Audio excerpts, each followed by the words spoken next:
الذین یتبعون الرسول الأمی الذی یجدونہ مکتوبا عندہم فی التوراۃ والانجیل یأمرہم بالمعروف وینہاہم عن المنکر او کما قال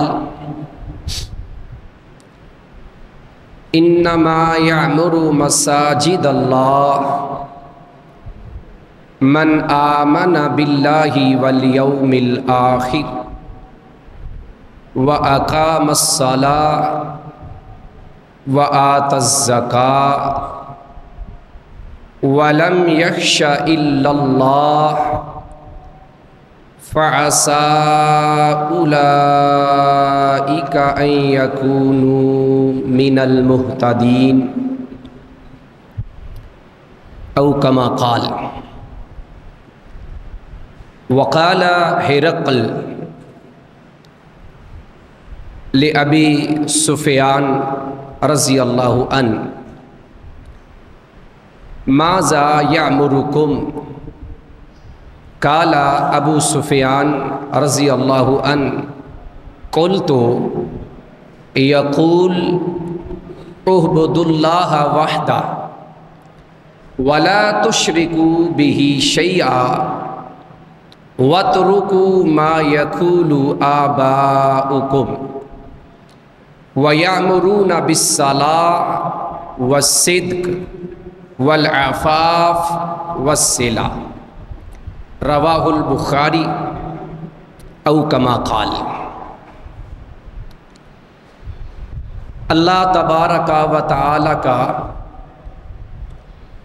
یہ بہت بڑا احسان ہے کہ اللہ نے ہمیں اپنے دین کے لیے پسند کیا ہے۔ چاہے کوئی اللہ کے دین کی بات کرنے کے لیے آتا ہے اور چاہے کوئی سننے کے لیے آتا ہے، تو یہ اللہ کی خاص رحمت ہے ہم سب پر کہ اللہ نے ہمیں اپنے گھر میں بلایا ہے، اور گھر میں اسے ہی بلایا جاتا ہے جس سے کوئی تعلق ہوتا ہے، جس سے کوئی رشتہ ہوتا ہے، جس سے کوئی ناطہ ہوتا ہے، جس سے کوئی محبت اور پیار ہوتا ہے۔ اور مسجد جو اس کائنات میں کوئی بھی مسجد ہے، اس روئے زمین پر جتنی بھی زمین ہے اور زمین کے ٹکڑے ہیں، آپ کو بڑے بڑے خوبصورت محلات نظر آتے ہیں، بڑی بڑی خوبصورت بلڈنگز نظر آتی ہیں، عمارتیں نظر آتی ہیں، آپ کو عالی شان بنگلے نظر آتے ہیں، آپ کو پارک نظر آتے ہیں، سیر و سیاحت کے مقامات نظر آتے ہیں، اور ہم باقاعدہ طور پر ان مناظر کو اور اس خوبصورت اللہ کی بنائی ہوئی زمین کو، پہاڑوں کو، پانیوں کو، چشموں کو اور ہریالی کو، درختوں کو دیکھنے کے لیے باقاعدہ سفر کر کے جاتے ہیں۔ ہماری نظر میں بہت ہی خوبصورت ہے، جو جس مقام پہ جاتا ہے کسی بھی پہاڑی علاقے میں، تو اس کا کہنا یہی ہوتا ہے کہ اس سے خوبصورت جگہ نہیں ہے۔ یہ جگہ جتنی بھی خوبصورت ہو جائیں، گو کہ ان جگہوں کو بنانے والا بھی، یہ پہاڑ بھی بنانے والا، یہ ہریالی، یہ درخت اور یہ چشمے اور یہ ندی نالے، یہ ساری چیزیں کون بناتا ہے؟ اللہ۔